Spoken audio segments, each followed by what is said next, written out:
Welcome to the Deep Dive, where we tear into the most challenging ideas in philosophy and science and find the essential knowledge nuggets that reshape how you see the world. And today we are really challenging the most fundamental assumption about visual perception. We really are. We're presenting you with a puzzle that is, on the one hand, beautifully simple, but on the other, deeply radical. It's this. When you look at an object, say the glass of water next to your monitor, do your eyes only register its actual properties? You know, its current shape, its color, its physical position. Or do your senses inherently, immediately, and visually inform you about the ways that object could be? And that distinction between what is and what could be, that's usually something we think of as happening in the mind, right? Like in the realm of thought or imagination. Exactly. The standard view, the one that's been around for centuries in the philosophy of perception, argues that our sensory experience is strictly restricted to the actual world. The logic being, if your eyes can't literally see into alternate realities, how could they possibly capture properties that aren't, well, actual? That's the default setting. But today, we're arguing for something called modal property perception, or MPP. Okay. And this is the idea that our visual perception includes content concerning these modal properties. So modal meaning possibility. Right. And that this possibility content is baked right into the visual experience itself. It contributes to how the experience feels and what information it gives you. So we need to be really clear about what we mean by modal properties. What exactly are we talking about when we say possibility is something you can see? Modal properties are dispositions. They're the ways something could be but isn't right now. They're sort of the latent characteristics of an object. Okay, like what? The classic example is a glass. Right now it's clear, maybe it's full, it's stationary, but its modal property is fragility. Its disposition to break if it were dropped. Okay. Or you mentioned a column of blocks. Yeah, that has the modal property of stability, or maybe precariousness. These are all properties about how an object would behave under different non-actual conditions. And the core claim of MPP, then, is that we don't just see the glass and then think, oh, that's fragile. No. The claim is we see the fragility itself as an intrinsic part of the sensory input. Wow. Precisely. And if that's true, then when you see a precariously balanced object, that visceral, anxious feeling you get, that isn't just a post-perceptual judgment. It's the feeling of the perception itself. It's the phenomenal feel of perceiving high instability, which is a piece of visual content about potential future states. Okay, that sets our mission. We are going to unpack the comprehensive defense of this really radical claim. And we'll move through four major pillars. First, how the experience feels. That's the phenomenology. Then the rational role it plays in justifying our beliefs, so epistemology. Then we'll get into the hard data, the concrete evidence from vision science. And finally, what I think is the most powerful part, the theoretical necessity.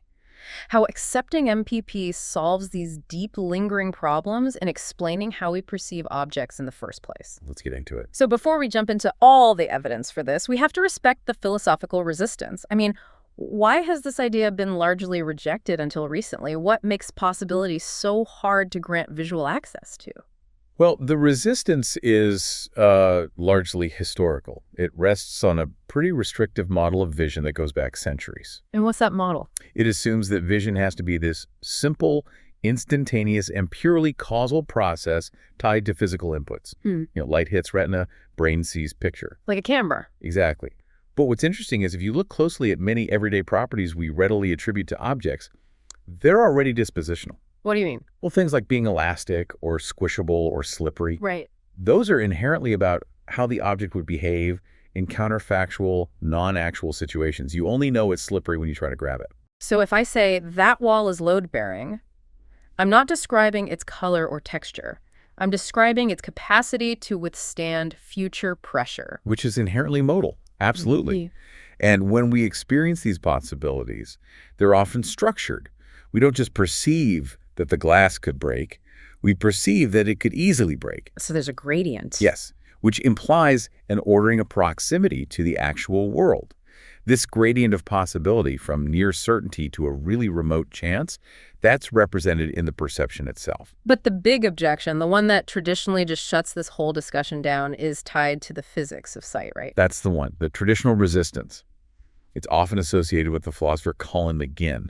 And the argument is, at its heart, about physics. Okay, break it down for us. Visual perception relies on detecting reflected light. We all agree on that. Sure. So since light signals only convey how the world actually is, the current surface reflectance, the current position, how can the visual system possibly capture dispositional or modal properties? Possibilities don't reflect light. Exactly. McGinn's pithy summary is famous for this. Yeah. You do not sense modalities with your sense modalities. Right. So if the bus hasn't fallen off the cliff yet, the light bouncing off it is identical whether it's 1 foot from the edge or 1 inch from the edge. That's the argument. Therefore, the difference in how stable we perceive it to be must come after the visual input. It must be a judgment our brain makes.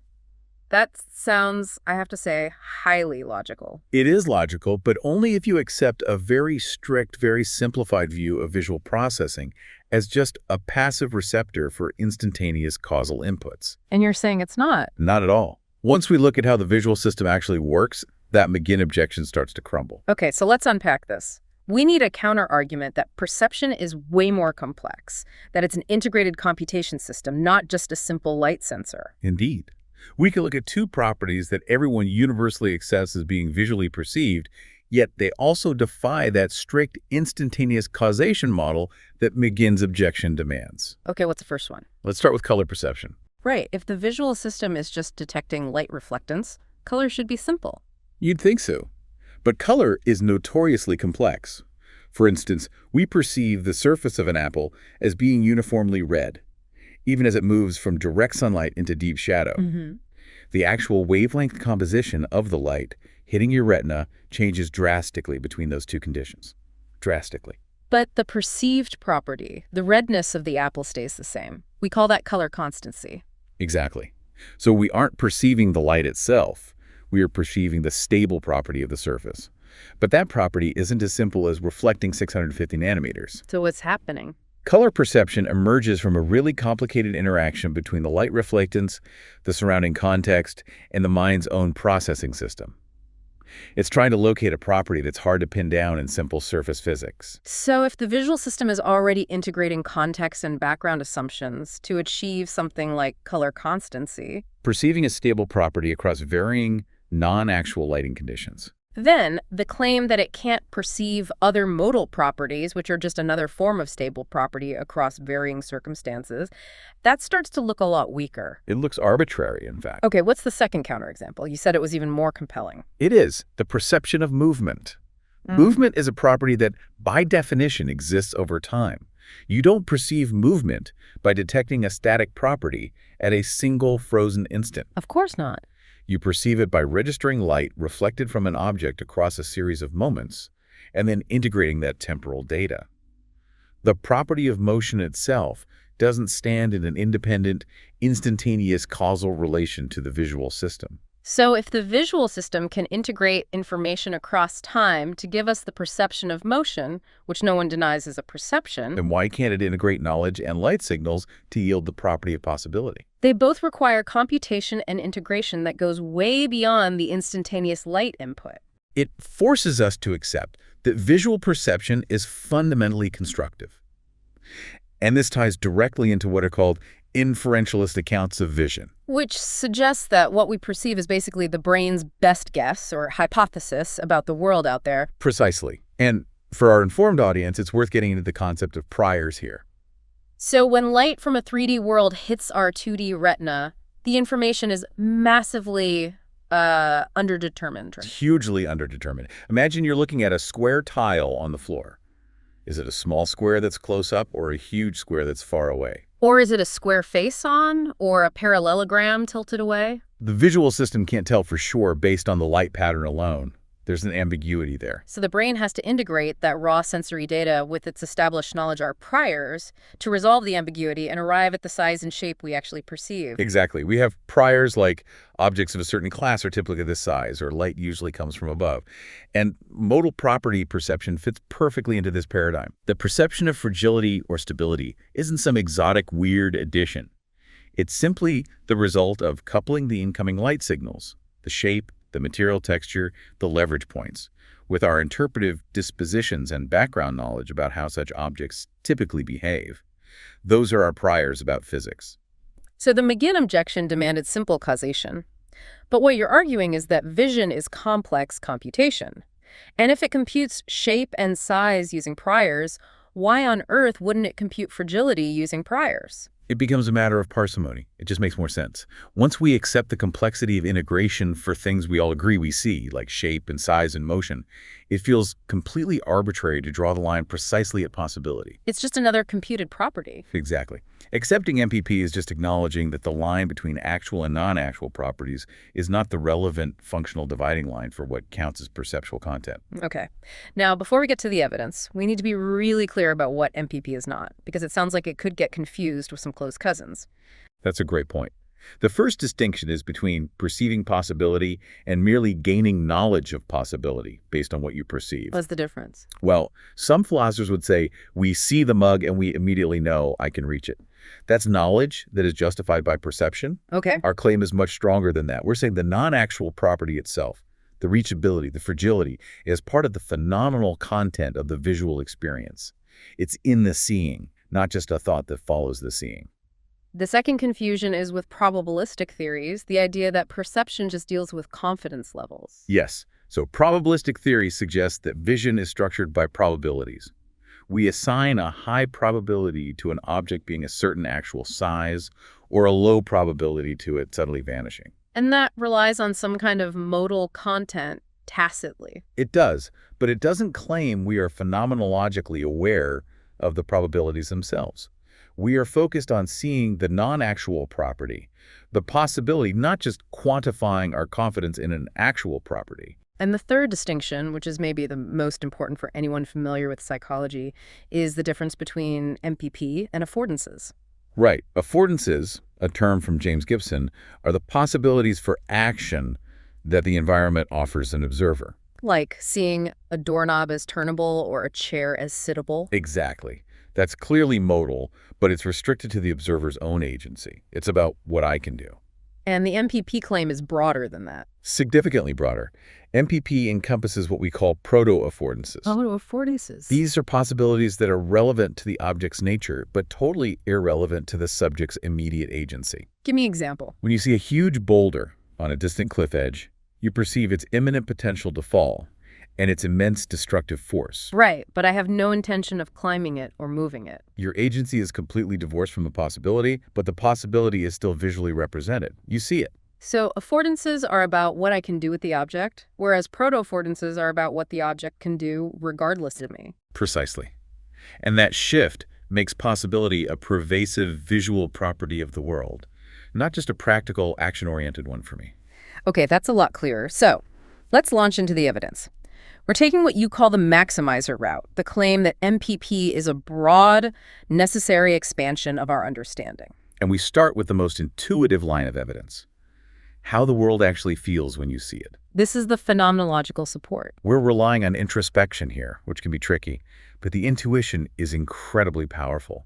The idea that modal elements fundamentally alter the sensory experience itself. They're not just added on after the fact. No, they're woven right into the fabric of the perception. Okay, so let's use that classic example from film, the bus from the Italian Job, just hanging precariously over a ravine. Why does that scene grab us so viscerally? Well, when you look at that bus, you perceive its position, its color, the tilt of its chassis, but the central, overwhelming phenomenal feature of that visual experience is its profound instability. Yeah, that knot in your stomach. Right. The potential to fall is not a cold cognitive computation you make.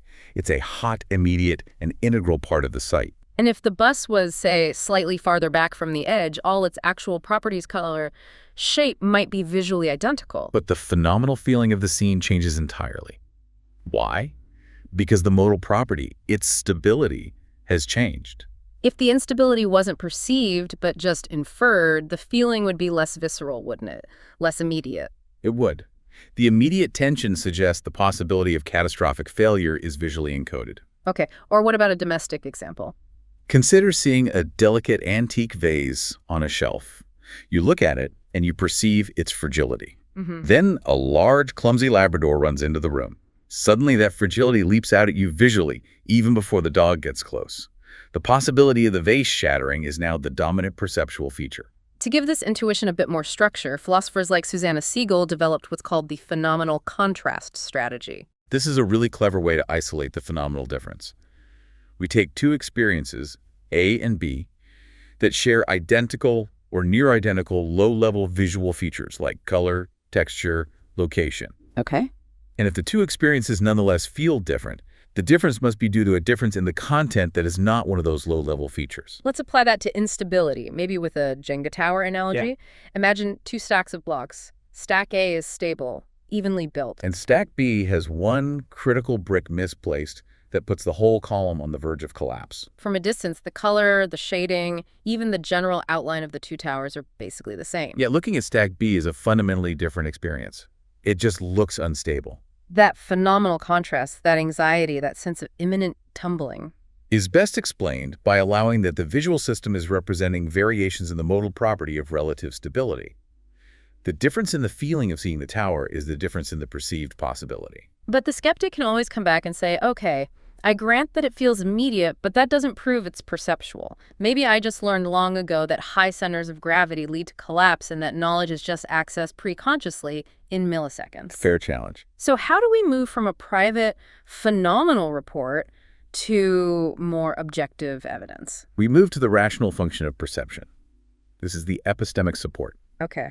The idea is, if modal properties are truly contained within the visual content, they should serve to justify our beliefs in a really immediate, direct way. We form beliefs about possibility like that object could fall or that door might be locked incredibly quickly, often way too fast for conscious reasoning. And the claim here is that these beliefs are directly justified by the visual experience itself. So think about crossing a busy street. You judge instantly that you could cross safely or that the incoming car could swerve. And that justification feels immediate. It feels like the visual input is carrying the weight of the justification itself, not just serving as premises for a separate, rapid cognitive argument you're having with yourself. But to really test if the possibility is in the perception, we need to be able to show that perception can be wrong about possibility. That is the key. Accuracy, conditions, and surprise. Right. If a visual experience misrepresents a modal property, we should feel a very specific type of surprise that indicates a perceptual error, not just a cognitive misjudgment. So an example would be? If you see a piece of foam that looks squishable, and you try to compress it, only to discover it's actually petrified and hard. The surprise you feel is because the object failed to satisfy the modal property that you visually assigned to it. Exactly. You don't just say, oh, my hypothesis was wrong. You say, it looked soft. The look part is crucial. That suggests the visual content itself was inaccurate regarding its dispositional property, its squishability, and this lets us generate clear cases of modal illusions. The famous golf ball example is perfect for this. Okay, tell us. You see a golf ball right next to a hole on a putting green. Visually, it's perceived as being easily capable of falling in with the slightest nudge. The modal profile is one of high vulnerability. You can just see it rolling in. You can't. So you nudge it, and it just stops dead. Thud. Yeah. Because there's an unseen, clear plastic layer covering the hole. So before I nudged it, I was experiencing an illusion. But what was the content of that illusion? The illusion was that the ball was located where it could easily fall into the hole. Your visual system misrepresented its actual modal property, its capacity to drop. If modal properties were just cognitive inferences, the only thing illusory would be my belief about the setup. But the stubborn feeling that you saw a clear possibility suggests the content was visual. And that leads to a crucial signature of perceptual content: stubbornness. Visual illusions often resist correction, even when we intellectually know the truth. Michael Garb's rock sculptures are the best example of this. These are incredible rock piles, perfectly balanced, but they're secured with internal steel rods so they cannot possibly fall. And the viewer knows this. They're told this fact. Maybe they even see the anchor. Yet the visual system continues to encode the instability. The sculpture still looks like it's liable to tumble at any second. The perception of instability is resistant to cognitive override. Which is the hallmark of genuinely perceptual content. It separates it from mere judgment. Okay, so we have strong phenomenological and epistemic arguments, but the skeptic can still dig in and say, this is all suggestive. Show me the hard data that separates this millisecond fast judgment from true perception. And that brings us to the empirical evidence, the lab results. To satisfy the scientific criteria, we have to show that modal properties exhibit the key signatures of perceptual processing, which are speed, automaticity, stubbornness, which we've already noted, and critically, the ability to influence other established visual processes. This is where it gets really interesting. The research on stability perception is highly compelling. Stability is the epitome of a modal property. It describes the conditions under which something is not easily disposed to fall. We look at the work of Firestone and Skoll here.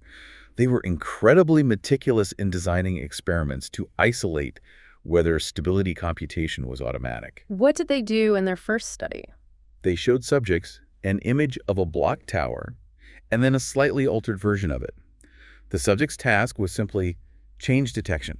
Did anything move or change color? Very simple. But the critical manipulation was that some of the changes were mechanically neutral. A block moved slightly, but the stability stayed high. And some were mechanically significant. A block moved just slightly, but it led to a precarious center of gravity. And the finding was? Striking. Subjects were reliably better at detecting the change when that alteration affected the tower's stability, even though stability was completely irrelevant to their explicit task. So that demonstrates automaticity. The visual system is computing stability whether it's asked to or not. And it shows influence on other processes. The calculated stability actually directs visual attention, making the subjects better at noticing differences in the image overall. That's a strong indicator. If it were a slow cognitive judgment, it wouldn't hijack their attention during a simple change blindness task. But what about the speed argument?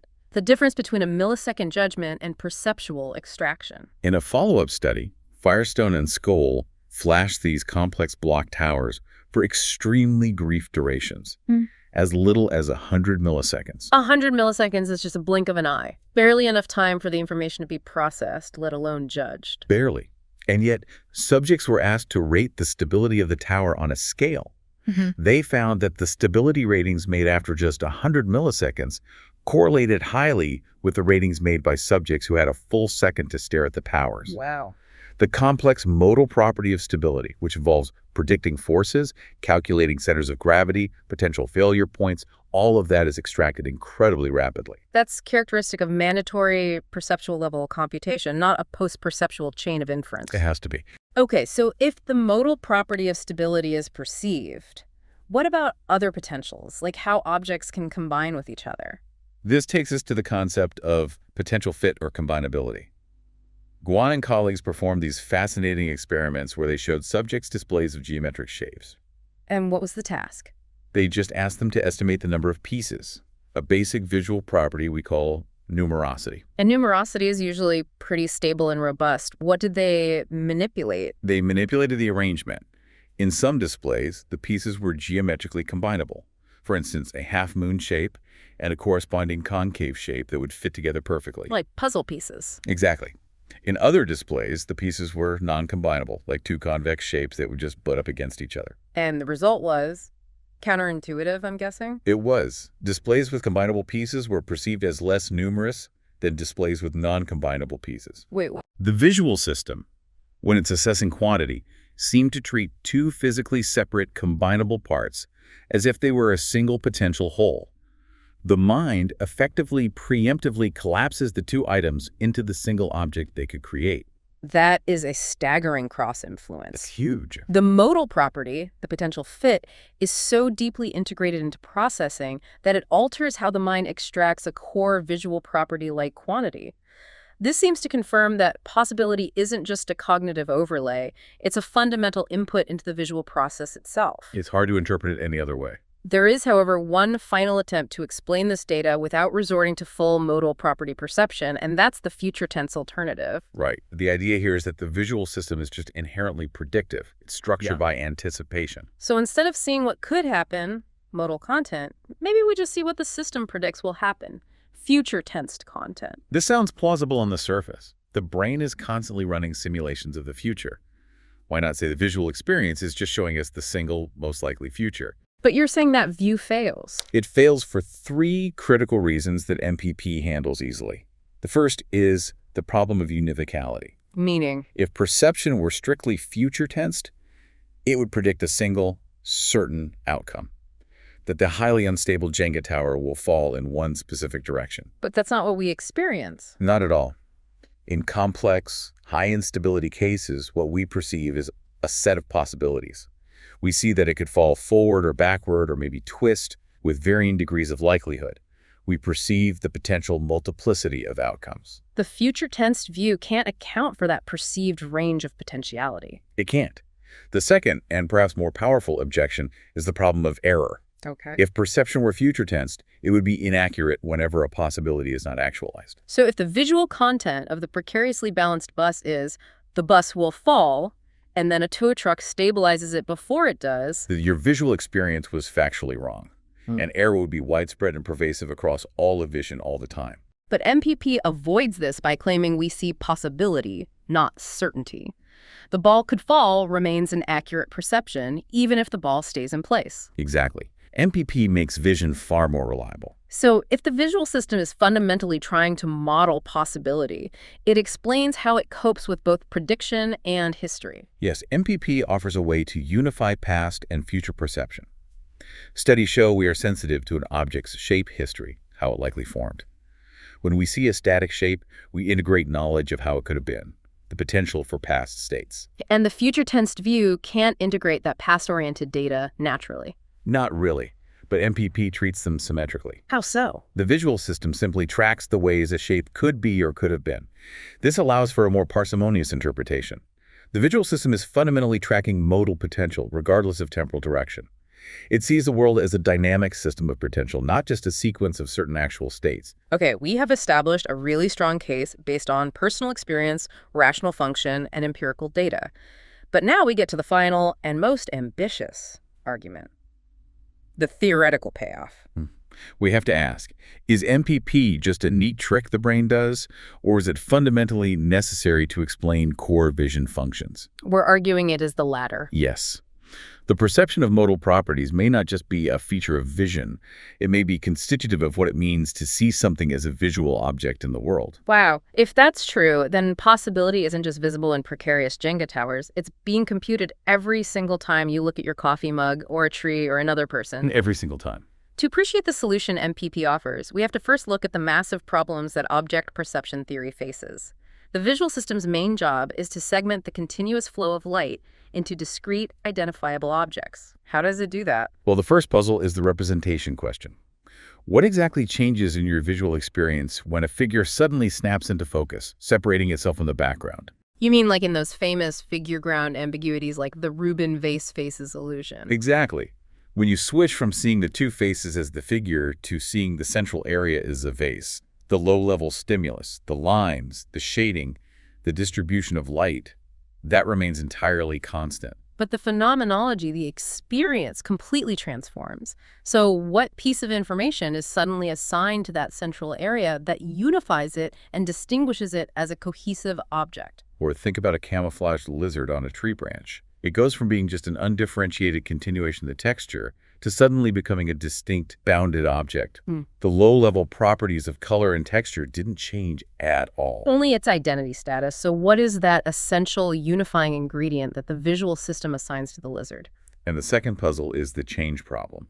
How do we maintain an object's identity across continuous change, or when it's briefly occluded? Right. When we watch a car drive past, its image on our retina is constantly shrinking, expanding, and changing perspective, but we see it as the same persistent object. Or when a cat walks behind a chair. We just assume its identity persists, even though it's briefly hidden from view.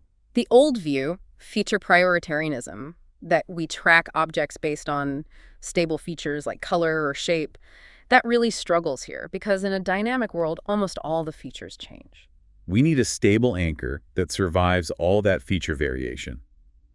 How does the visual system ensure the identity of the object persists through transformation? It sounds like the visual system needs to be looking for a property that is more stable than the actual properties being displayed at any given moment. That is the key intuition that MPP capitalizes on. Oh, okay. Research actually confirms that object individuation is fundamentally about making predictions about possible change. How so? Well, studies on object tracking, for instance, show the visual system makes these implicit assumptions about what feature changes are possible for an object to survive. If the change is too drastic, the brain just posits a new object. So the visual system is tracking the object's rules of possibility. Exactly. And this leads to the core argument. Seeing something as an object means visually representing a bundle of its properties as having a specific modal profile. So the visual attribution of a modal profile is what is constitutive of visual objecthood. It's what makes it an object for our visual system. Yes. Okay, let's apply this back to the representation question. The vase faces problem. What's the modal profile that defines the figure? When the vase snaps into focus as an object, you visually grasp its potential dynamics. You perceive its shape as being capable of being rotated to reveal a hidden backside, You see how tippable it is. and how its contours would change if the light shifted. The background, on the other hand, is perceived as just extending unchangingly behind the figure. So this visually grasped potentiality, the modal profile, is the segmenting element that defines the vase as a cohesive object. The background lacks that dynamic potential. Exactly right. And the stability of this modal profile is what solves the change problem.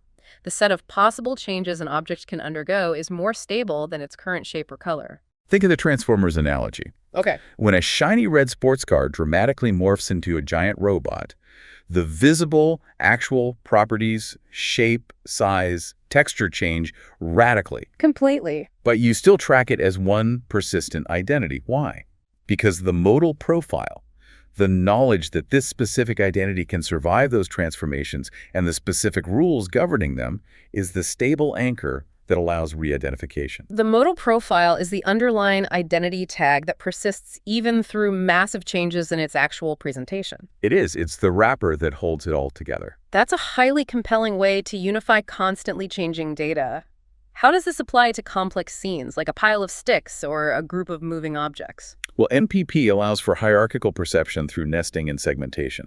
When you see a tangled pile of pickup sticks, seeing them as separate objects involves attributing distinct modal profiles to each one. You predict that if you disturb the pile, each stick will move independently and differently. That segmentation is based on their individual potential movement paths. And what if they're grouped, like a flock of birds? Then you track the individual bird's modal profile, its potential to turn or slow down, but you also attribute a modal profile to the group as a whole. You track the group's possibility space. How the flock might transform its shape or direction as one cohesive unit. Right. Both the individuals and the collective are defined by their represented possibilities. This brings us to a pretty complex philosophical area, the theoretical advantage for bundle theory in visual perception. Bundle theory in metaphysics argues that objects are just collections of properties, color, weight, size, but it always struggles to explain what provides the unity to that bundle. Why do those specific properties belong together? The unity problem is massive. Metaphysicians often have to resort to a primitive, unexplained relation of compresence or instantiation. It's not very satisfying. But you're saying MPP offers a functional solution for vision. It does. Modal properties provide the unity because they're unique. They quantify over the other properties. Can you give us an analogy to make quantify over a bit simpler? Sure. Think of an object's actual properties, its current color, its current shape, as the entries in a spreadsheet. Okay. The modal properties, fragility, stability, mobility, are like the functional constraints or the mathematical formulas governing those entries. They set the rules. They set the rules. Yeah.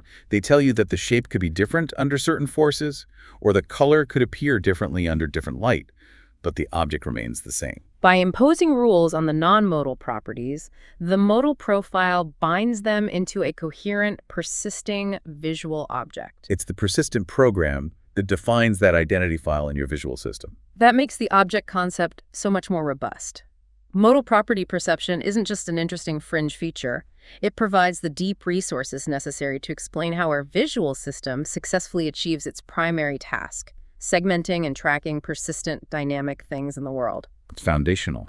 So this deep dive has fundamentally shifted the boundaries of visual perception. We've established that the perception of modal properties is supported by converging evidence. From the phenomenal feeling of instability and the direct justification of modal beliefs, To the empirical proof that possibility influences basic visual processing like numerosity. culminating in this really elegant explanation of visual object persistence. We've shown that the visual experience is not merely a photograph of the current state of affairs. It's a dynamic, predictive model, constantly anticipating the world's potential for change. And this has profound implications for modal epistemology, how we gain knowledge of possibility, or what philosophers call de-re-possibility, which is possibility concerning a specific thing. Traditionally, sense experience was seen as merely facilitating imagination. It allowed us to think about counterfactuals. But if MPP is correct, Then when you perceive an object as an object, you are automatically receiving perceptual evidence for a whole range of counterfactual possibilities about its behavior and appearance. seeing the glass as fragile is having perceptual evidence that it can break. Yes, this elevates visual experience to a direct source of modal knowledge. It's not just a springboard for thought. And while our focus has been on vision, this concept of possibility perception has to extend beyond vision, right? Oh, absolutely. Consider audition. When you're listening to a piece of classical music, especially leading up to a crescendo or a cadence, That feeling of tension and release. that experience relies on the auditory perception of latent potential.